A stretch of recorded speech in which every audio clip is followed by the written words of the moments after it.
Tervetuloa taas renkaanpotkijoiden matkaan. Tällä kertaa ollaan lähdetty taas tien päälle ja päädytty tänne Länsi-Uudellemaalle. Missä me oikein ollaan ja mitä täällä on odotettavissa? No nyt ollaan Kyrsälässä eli Kirkkonummella, eli Vantaalta mistä lähdettiin niin 50 kilometriä lännen suuntaan. Ja tää on maatila Puoti ja täällä tämmönen jenkkiautotapahtuma ja kaunis keli ja aika paljon kalustoakin paikalla. Mä luulen, että kyllä me tästä aika hyvä juttu saadaan.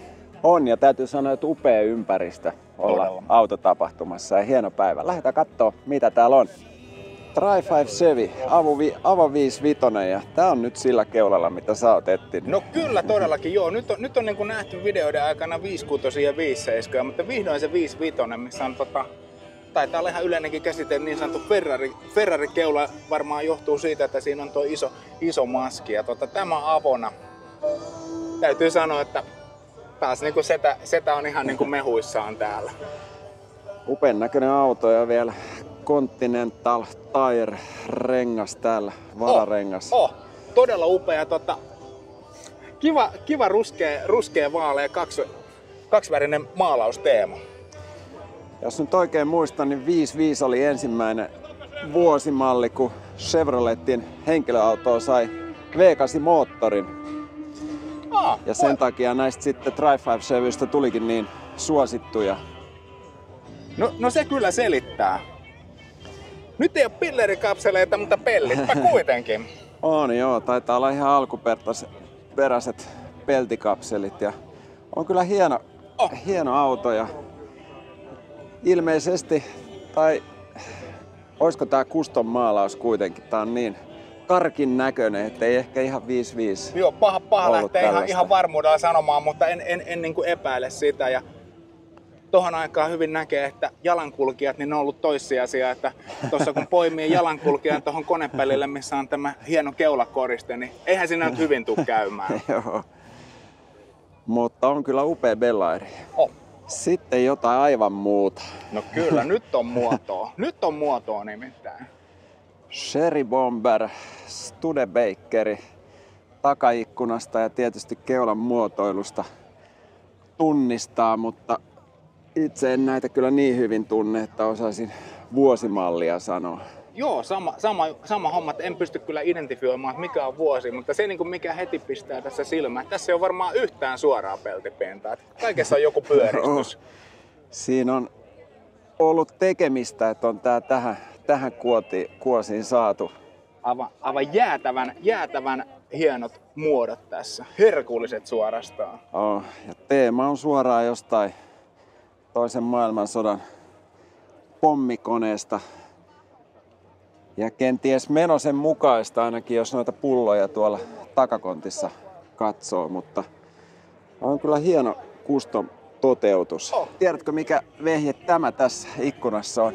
No sehän on tietysti matkustamon jäähdyt ja alkeellinen ilmastointilaite. Kyllä, näitä sai muun muassa meillä tuttuihin kuplavolkkareihin ihan lisävarusteena, eli märät heinät tuonne sisälle ja sitten tuolta putkesta se työntää matkustamoon ajoviivan ja niiden märkien heinien viilentämää ilmaa. Toimiiko hyvin? Täytyy sanoa, että ei ole kyllä itellä kokemusta, mutta toi T4, millä tänne tulin ilman ilmastointia, niin olisi kyllä ollut siinäkin varmaan ihan paikallaan. No ei se ainakaan varmaan olisi tilannetta huonommaksi muuttanut. Joo, mutta kerta kaikkiaan hienosti tehty customi ja vielä Studebakerista, mitä ei nyt ihan joka päivä näe. Juuri näin. Ja tuolla lukee räjähteitäkin kyydissä, mutta kyse ilmeisesti ilmajousituksen säiliöistä.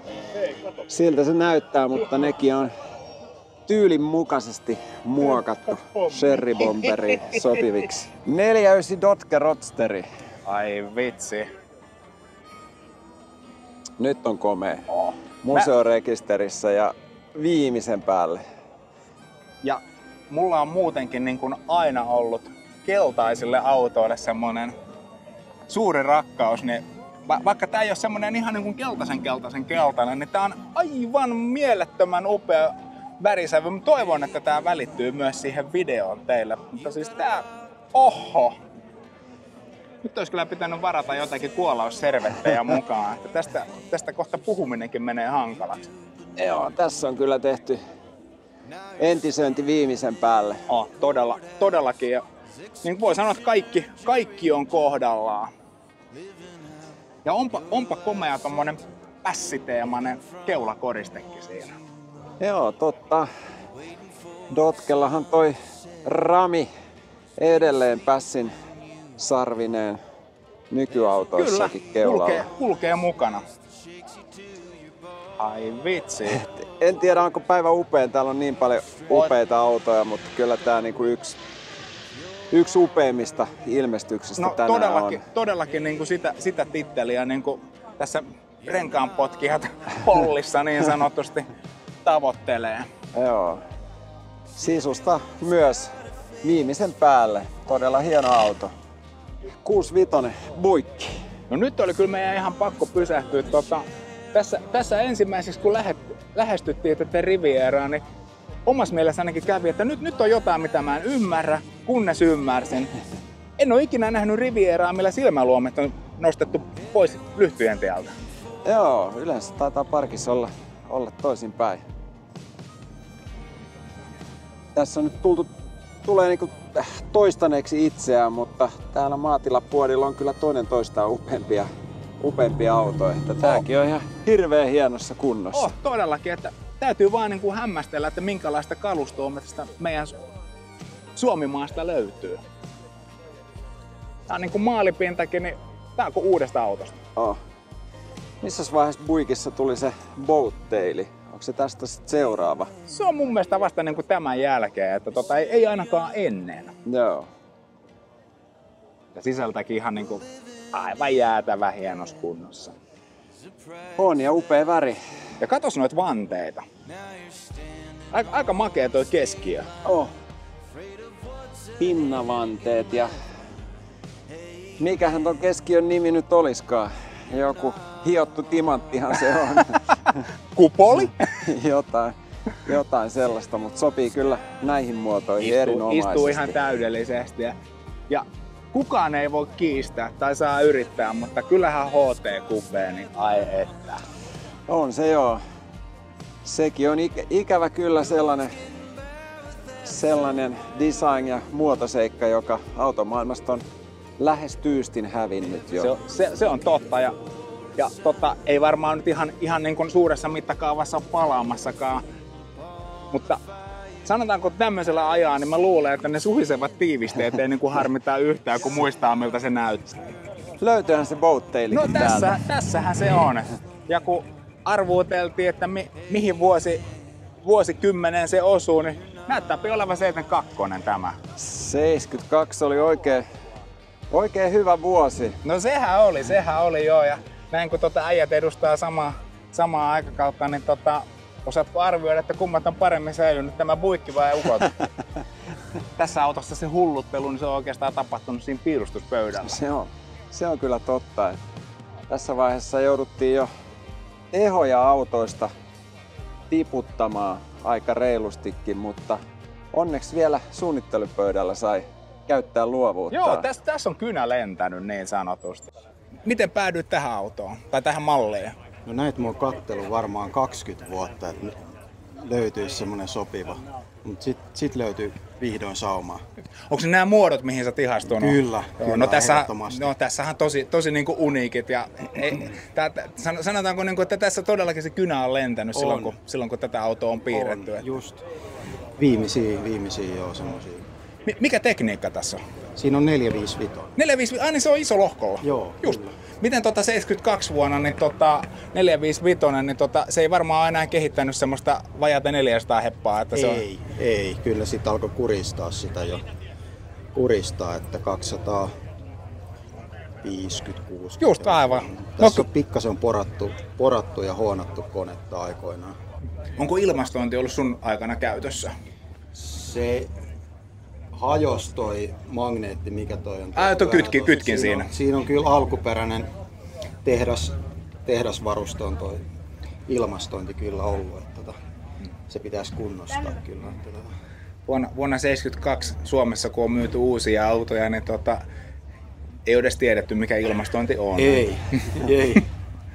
Ja sitten tässä on se, että käsittääkseni nämä tuli yleensä, tilattiin sähköikkunoilla melkein kaikki, mutta tässä on veivi. Niin mä katsoin, että siellä on kammet ovissa, joo. Aivan. Siitä harvinaisia. Joo, aivan. No, sanotaanko näin, että jos olisin autoa itse ostamassa, niin sähköikkunat ja ei-ilmastointia tai sitten kampi-ikkunat ja ilmastointi, niin valinta on helppo. Joo, kyllä. Se on Oregonissa ollut koko ikänsä auto. Ja nyt osuu silmään toinen pikantti detalji. Onko toi rullavyö, toi lannevyö tossa? On. Oliko silloin jo tommonen olemassa? Joo. Okei, tää oli ihan uutta tietoa itselle. Mä oon niinku jotenkin aina niinku jumittunut siihen, että lannevyö on aina niinku kiinteä tai semmonen niinku säädettävä, mutta ei missään nimessä rullavyö. Mutta toihan on tosi makea juttu. Joo. Siellä on tosiaan toi katosta tulee toi niin sanottu, ei ole 3 pistevyö, mutta siis saa tuolta katosta vielä. Just. Jos sitä teemaahan vissiin vähän myöhemminkin, että se niin kuin nimenomaan on niin kuin kulkee sillä kattolinjassa se vyö, siis uudemmissakin jenkeissä. Joo. Ai vitsi, aika makea peli kyllä. Alkuperäinen maalipinta vielä. Se on kerran maalattu joskus alkuperäisellä maalilla kylläkin siis. Mutta jos keulahan meni ruttuun kontissa, kun ne oli. Ai se oli siinä, joo. Mä katoinkin, että siellä on joku. Kaasari jumitti silloin ja luultavasti kun on lastannut sitä konttia, niin antanut vaan hanaa, niin se on nykässyt sitä. Pitää joskus korjaa. No. Täytyy sanoa, että tässä on niin paljon kaikkea muuta, mihin kiinnittää huomiota noin niin kuin positiivisessa mielessä, että, kyllä. Joo, että se ei sieltä ihan ensimmäisenä nouse esille. Hei, kiitos, että sai tutustua. Seuraava keltainen auto. No nyt. Tämä näyttää olevan niin sanotusti komponentteja vähän toisestakin konsernista, mutta ei muuten olekaan. Vai onko? Niin, olisiko toi Fordin lätkä siihen laitettu päälle? Nyt on vaikea sanoa mutta Hemi taitaa kuitenkin viitata tonne Mopar-puolelle. Se on just näin, eli pallonmuotoiset palotilat niin kyllä menee tonne Mopari-osastolle niin kuin perinteisesti sijoitetaan. Mutta jälleen kerran, pahoittelut katsojat, jos menee toistoksi, mutta aivan jäätävä herkullinen toteutus. Joo, vaikka taitaa olla pitkällä lavalla. Ei haittaa. Tulee komeammat sivuluisut. Se on tietysti totta ja toisaalta jos se lyhyt lavane on auto vailla käyttötarkoitusta, niin tällähän on jopa jo käyttötarkoitustakin. Ja tässä mä sanoisin, että ton tekniikan takia niin M-alkuinen rekisterikilpi mustalla taustalla ei nyt kumminkaan välttämättä viittaa siihen museostatukseen. Joo, todennäköisesti, mutta on hieno toteutus. Ja sanotaanko näin, että varmasti melkoisen herkku ajaa tällä tekniikalla. 454 SS, mitäs tää nyt tarkoittaa? No, 90-luvun alussa niin GM päätti vielä näyttää, että kyllä täällä tehdään ihan kunnonkin tekniikalla näitä avolavoja ja Chevin tähän trukkimalliin, niin silloin lanseerattiin 454 SS-malli. Eihän se nyt ollut hevosvoimiltaan tietysti ihan niin järisyttävä, mitä 454 on joskus ollut, mutta näitähän tuli ihan virallisesti metroauton kauttakin Suomeen. Ja tääkin saattaa ihan hyvin olla niitä autoja. Ei mun mielestä ollut mikään mahdottoman hintainen siihen aikaan. Että siis ihan niin kuin ostettavissa, no totta kai kun se oli niin kuin pakettiauto, eli pienellä autoverolla, mutta tää on auto, joka on nostanut arvoa jo omana elinaikana, eli nämä ei ole mitään halpoja enää. Joo, ei oo. Suomeen saatiin siinä vaiheessa aika mielenkiintoista kalustoa. Kyllä. Sen verran tässä on sporttisuutta, että aika monesti nämä on ollut sohvapenkillä, tämmöiset Fleetsideit aikanaan, niin tähän mahtuu vain yksi apumies kyytiin. Totta joo, siinä ei sohvapenkkiä joo. Elikkä nuo jakkarat on mitä todennäköisemmin alkuperäisiä. Kyllä, kyllä. Joo. Ja sit se on hauska katsoa tämmöstä 90-luvunkin GM tai mitä tahansa 90-luvun autoa. Mistä autosta löydät tänä päivänä viininpunaisen koellaan? Joo. Yksi Stingray pitää joka jaksossa olla. No ehdottomasti. Kyllä, ja etenkin tämän aikakauden. Tässä on niin kuin sanotaanko lasikuituun leivottu aika nättiä muotoa. Tästä ei paljon voi parantaa, että on haita ja rauskua ja vaikka mitä menevää muotoa löydetty samaan autoon.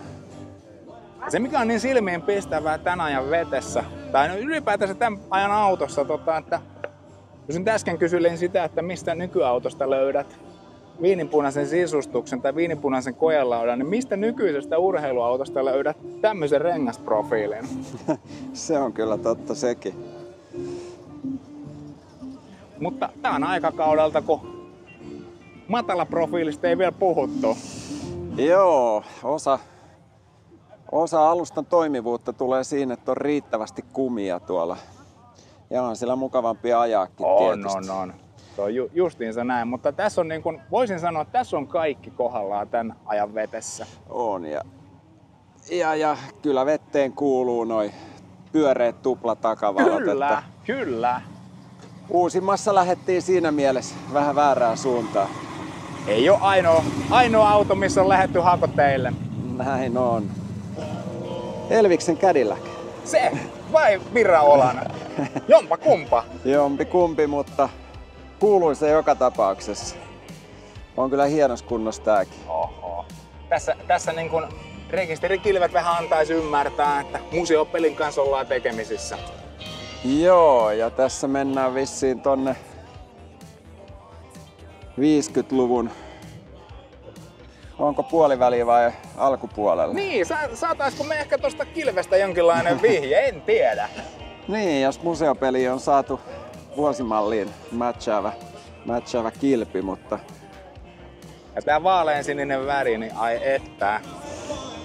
Tässä on komeasti pintaa ja ei tässäkään nyt ihan kauheasti sitä äsken puhuttua jalankulkijaturvallisuutta on mietitty, mutta ei todellakaan joo. Kyllä tällä saa näyttää. seivästettyä ihan jokaisen, joka suojatella eteen jää. Joo. Ja vähän niin kuin saatiin vinkkiä tuossa aikaisemmin muutamalta kanssamatkustajalta, niin tällähän on silmä. On joo. Silmäluomet ja ihan silmän muodot. Liekitetty custom Chevroletti. Nyt ollaan ihan tulessa. Kaksovinen kupee. Ja kuten aina ennenkin, niin kupee on upea. On se. Tää on kiva, kun tän ikäisissä autoissa, niin kuin tuossa edellisessäkin, niin peltiosathan jatkuu myös, tai paljaspeltihän jatkuu myös sisätiloihin, niin ihan on uskollisesti viety tää kaunis oranssi sisältä myös, ulkoa myös sisälle. Joo. 49 Street Machine. Komeasti rakennettu katoauto. Vaikka nyt niitä pillerikapseleita olekaan. Joo, ei kyllä nyt hyväksytään tinatkin alle, ei ongelmaa. Ehdottomasti ja sopivasti modernisoitu. Et siinä on vähän uudemmasta rattipylvästä ja uudemmasta rattia, mutta aivan jäätävä hieno toteutus tämäkin. Joo, pikkasen kieli siitä, että pellin alla saattaa olla jotain muuta. Olisiko joku Nissanin dieseli? Mitä veikkaat? Kutonen. No, sekin on tietysti Suomessa mahdollista, mutta kyllä mä kasikonetta vahvasti veikkaan. Joo, tässä nyt jos katsotaan tuulilasista, niin tänne on ystävällisesti vähän tekniikkatietoja jätetty. Eli 383 löytyy TH 350. Okei, no siellä on sitten kuutiotuumia ihan riittävästi. Kyllä, ihan on kotitarpeeksi ja muillekin jakaa. Hieno peli ja tässäkin todella herkulliset pulleat muodot.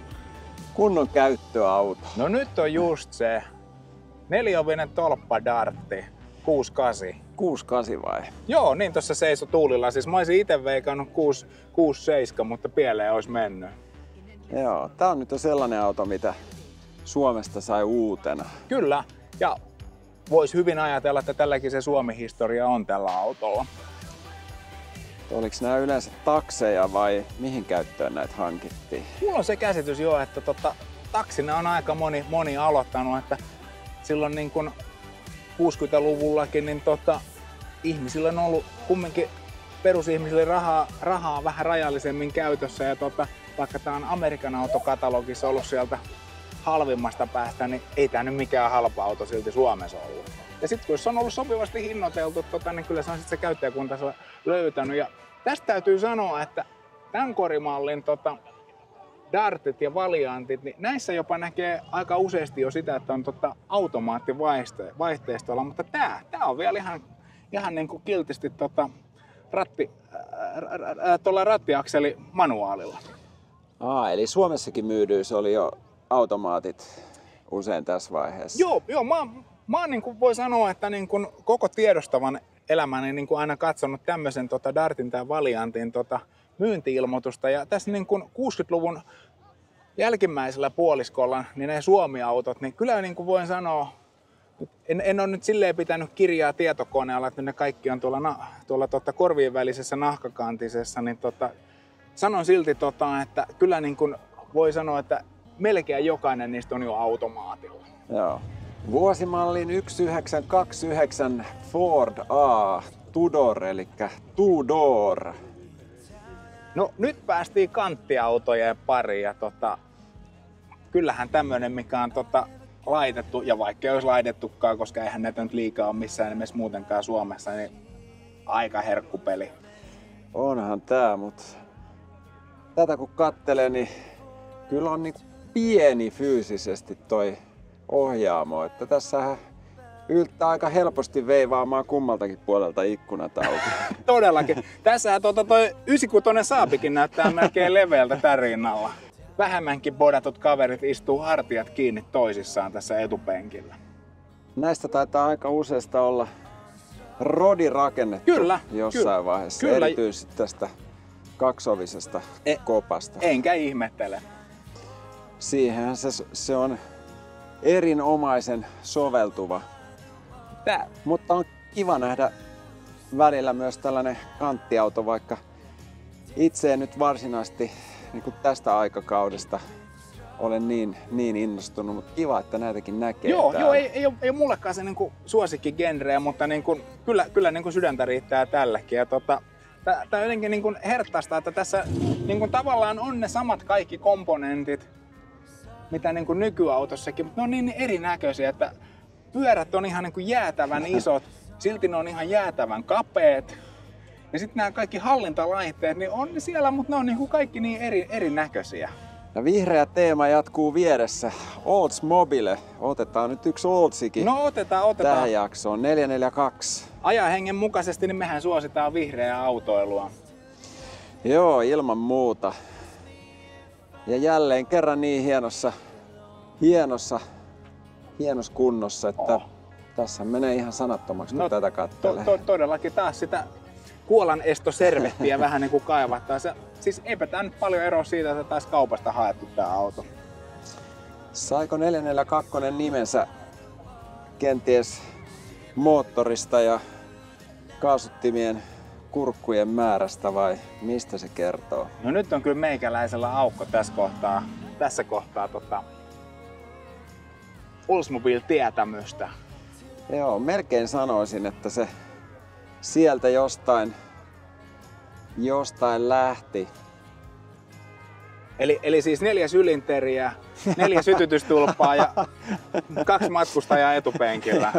Kyllähän se on niinku ikoni tuossa Kutlas-katalogissa toi 442 ja tätä samaa 442 teemaa, niin sitähän ihan vielä tonne 80-luvun ensimmäiselle puoliskolle. No silloin kun tehtiin viimeiset takavetokutlasit, niin silloinkin löytyi vielä 442, mutta se on hieno peli sekin omassa sarjassaan, mutta tietysti kalpenee tämmöiselle muodokkaalle pelille vähän niin kuin voi sanoa joka osa-alueella. Joo. Nyt on Kirkkonummella käyty. Miltäs näytti? No kyllä todellakin kannatti käydä. Tää oli upea tapahtuma. Upeat puitteet, upea keli ja ennen kaikkea todella upeita autoja. Joo. Tänne oli kyllä tullut siis aivan loistavia. Todellakin. Loistavia autoja. Todellakin. Ja upea paikka autotapahtumalle. Tää on ollut perinteisesti aina tässä heinäkuussa. Jos et ole vielä käynyt, niin ehdottomasti tänne mukaan. Ja kiitos, että katsoit videota. Muista tykätä ja tilata meidän kanava ja nähdään taas ensi kerralla. Yes. Moi!